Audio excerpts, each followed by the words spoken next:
નારદજીએ કહ્યું કે હે ભક્તિ મહારાણી, જ્યારથી ભગવાન મુકુંદ સ્વધામ ગયા તદ્દિનાદ કલિયાયાત, ત્યારથી કલયુગનો પગ પેસારો આ પૃથ્વી પર થઈ ગયો છે. અને કલયુગ આવ્યો ત્યારથી એના પ્રભાવ વડે કરી અને એવું બન્યું છે કે જે તમે સત્કર્મ કરવા જાઓ આ સત્કર્મની અંદર કાંઈ ને કાંઈ બાધા આવે. ત્યારના કલયુગનો પ્રવેશ થયો છે અને આ કલયુગના કારણે કોઈ પણ સત્કર્મ કરો તો એની અંદર કાંઈ ને કાંઈ બાધા આવે. એ બાધાને પાર કરવી એનું નામ દ્રઢતા કહેવાય. અને દ્રઢતા હોય તો જ મુસીબતમાંથી પાર ઉતરી શકાય, નહીતર ઉતરાતું નથી. યદ ફલમ નાસ્તિ તપસા ન યોગેન સમાધિનામ તદ ફલમ લભતે સમ્યક કલો કેશવ કીર્તનાત.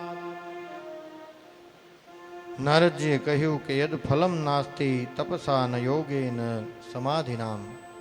નારદજી કહે કે જે ફળ તપથી પ્રાપ્ત નથી થતું, જે યોગથી પ્રાપ્ત નથી થતું, જે સમાધિ લગાવીને પ્રાપ્ત નથી થતું, ન યોગેન સમાધિનામ તત્ફલમ લભતે સમ્યક કલો કેશવ કીર્તનાત.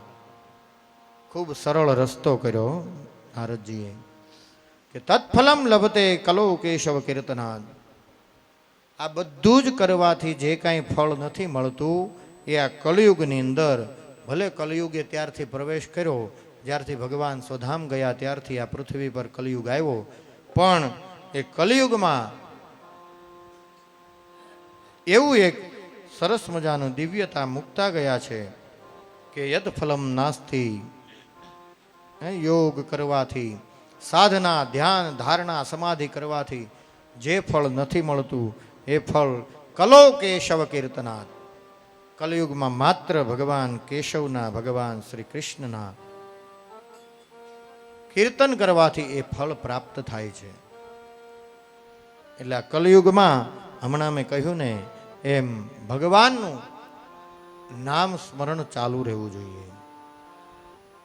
અને એનાથી જેમ કહેવાય છે આ કલયુગ એટલા બધી દિવ્ય, આ એક સદગુણ મૂક્યો છે કે એનાથી તરણીમ ભવ ભવાર્ણવાદ, માણસ આનાથી ભવ સાગરની અંદરથી તરી જાય છે.